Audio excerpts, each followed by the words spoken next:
Hey everyone, welcome to the first segment of Native Talks. I'm Ryan, and today I wanted to talk to you about one of my auditions, and I wanted to tell you about how it went and some of the things that I think every artist struggles with, some things that I think we should take note of, and some tips that I think everyone would like to hear about.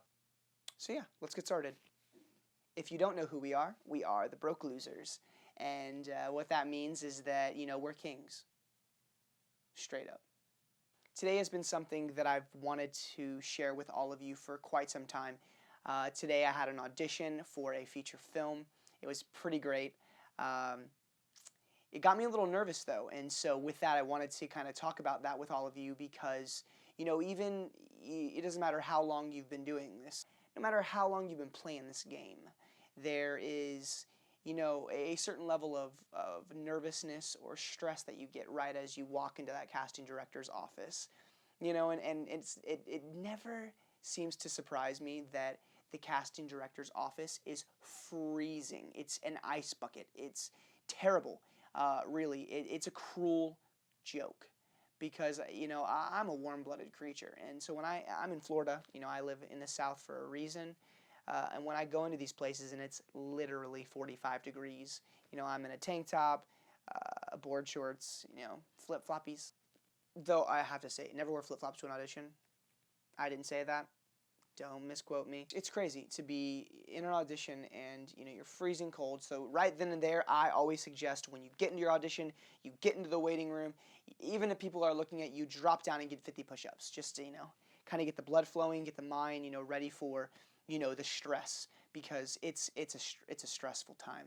You sitting there with sweaty palms and you're like going over your lines in your head and you're really pressured because you want to make a good statement for everybody in that room. And they ask you your name, your slate, you say how old you are, you say how tall you are, who represents you if you have an agent, you hand headshots, resumes.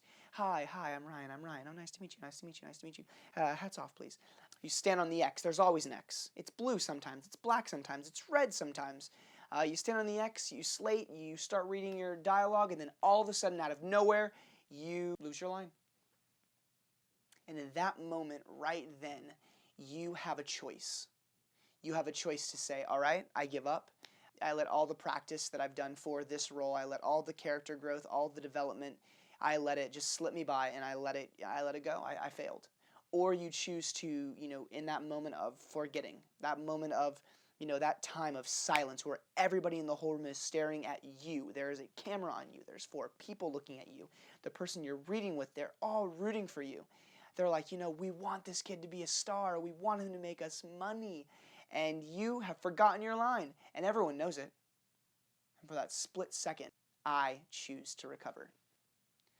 Even if you feel like you have messed up, the moral of this story is to always keep pushing forward, to, make it something that if it's your goal in life, if this is something that you really want to do, then go into an audition, and even if you feel like you failed, learn something from it, grow from it, challenge yourself to be better, to work harder, to spend an extra day on your sides. Auditions all around are really nerve-wracking typically, and they can really throw an artist. But I think on the other end of it, auditions make an artist, because if you don't buckle under that kind of pressure, you're a really strong individual, and you really have a lot of my respect. Like, share, subscribe, and be breezy. Take it easy.